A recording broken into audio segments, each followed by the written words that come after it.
మిత్రులకు నమస్కారం. ఈ పత్రికా సమావేశం ప్రధానంగా ప్రజాపాలన వచ్చి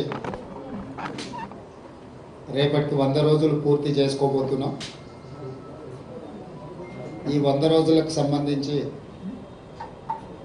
ఈరోజు ఈ పత్రికా సమావేశంలో సహచార మంత్రివర్యులు పొన్నం ప్రభాకర్ గారు, సోదరిమణి మంత్రివర్యులు కొండా సురేఖ గారు, ప్రభుత్వ ప్రత్యేక సలహాదారు మొహమ్మద్ అలీ షబీర్ గారు, రాజ్యసభ సభ్యులు అనిల్ కుమార్ యాదవ్ గారు, శాసనసభ్యులు డాక్టర్ కవంపల్లి సత్యనారాయణ గారు,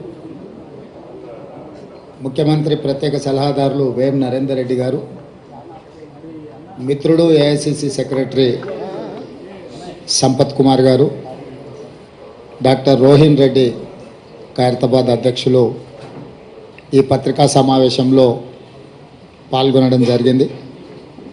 మీకు అందరికీ తెలుసు, కాంగ్రెస్ పార్టీ ప్రతిపక్షంలో ఉన్నప్పుడు ప్రజల దగ్గరికి వెళ్ళి మార్పు కావాలి, కాంగ్రెస్ రావాలి అని నినాదంతో ప్రజల దగ్గరికి వెళ్ళి మా 6 గ్యారెంటీలను ప్రజలకు వివరించి తెలంగాణ రాష్ట్రం ఇచ్చిన పార్టీగా తెలంగాణ ప్రజల యొక్క సమస్యల్ని వింటూ సావధానంగా వాటిని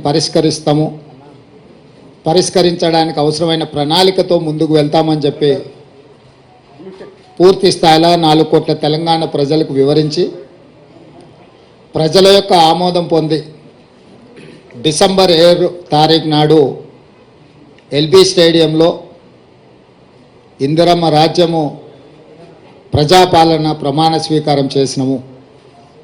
ప్రమాణ స్వీకారం చేసిన రోజు నుంచి ఈ రోజు వరకు ప్రతి నిమిషం ప్రజలకు ఇచ్చిన 6 గ్యారెంటీలను అమలు చేయాలన్న తపన,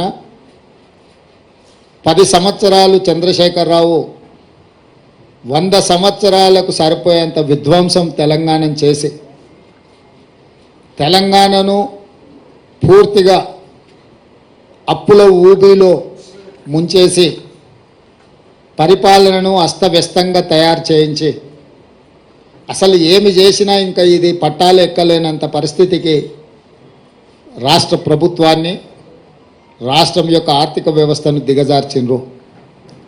మొదటి రోజు నుంచి గత ప్రభుత్వం ఎన్నో చిక్కుముళ్ళు వేస్తే వాటన్నిటిని విప్పుకుంటూ ఒక్కొక్కటి పరిష్కరించుకుంటూ ఈ రోజు వరకు పరిపాలనను ప్రజల వద్దకు తీసుకెళ్ళినాం. గతంలో ముఖ్యమంత్రిని చూడడమే గగనమయ్యి ముఖ్యమంత్రి గారి దర్శనమే ఒక భాగ్యం అన్నట్టుగా వ్యవహరిస్తే ఈరోజు నిత్యం ప్రజలలోనే వండుకుంటూ ప్రజల సమస్యలు వినుకుంటూ వాళ్ళ బాధలు వాళ్ళ దుఃఖాన్ని అర్థం చేసుకొని పరిపాలనలో వాటికి పరిష్కారం చూపించే దిశగా మా ప్రభుత్వం పనిచేసింది. నాకు సంపూర్ణమైన సంతృప్తిని కలిగించింది ఈ 100 రోజు పరిపాలన. డిసెంబర్ 7 నాడు మొదలైన పరిపాలన మార్చి 17కు 100 రోజులు పూర్తి చేసుకుంటున్న సందర్భంలో ఈ 100 రోజుల పరిపాలన ప్రజలు మా పట్ల చూపించిన సానుభూతి, మేము గత ప్రభుత్వం సృష్టించిన సమస్యల్ని పరిష్కరించే విధానంలో విఘ్నులు కానీ,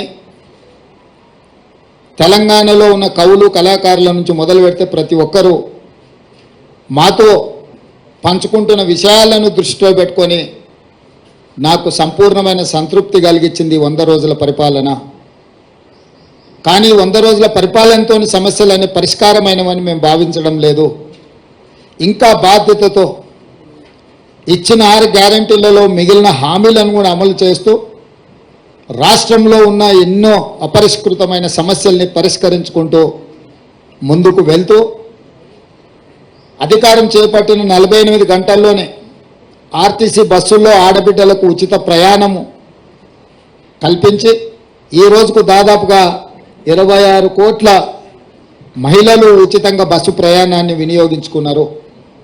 రాజీవ్ ఆరోగ్యశ్రీ ద్వారా 10 లక్షల రూపాయలు ఉచిత వైద్యానికి కాంగ్రెస్ పార్టీ ఏర్పాటు చేసింది. ఇదే కాకుండా మహిళలకు ఇచ్చిన మాట ప్రకారం 500 రూపాయలకు సిలిండరు అమలు చేసినాం. ఈ రోజు వరకు దాదాపుగా 8 లక్షల మంది మహిళలు ఇప్పటికే 500 రూపాయలకు సిలిండర్ కొనుగోలు చేయడం జరిగింది. వాళ్లకు నగదు బదిలీ చేయడం జరిగింది. అదేవిధంగా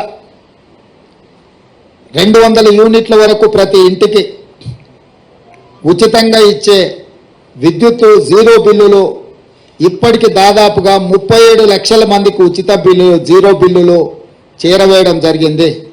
మిగతావి కూడా 7 జిల్లాలలో మహబూబ్ నగర్ లోకల్ బాడీ సంస్థలో ఎన్నికలు రావడంతో ఎన్నికల కోడ్తోని ఎన్నికల అధికారులు జీరో బిల్లులు అక్కడ ప్రజలకు ఇవ్వడానికి నిబంధనలు అడ్డు రావడంతో వాళ్ళకి అది అందుబాటులోకి రాలేదు.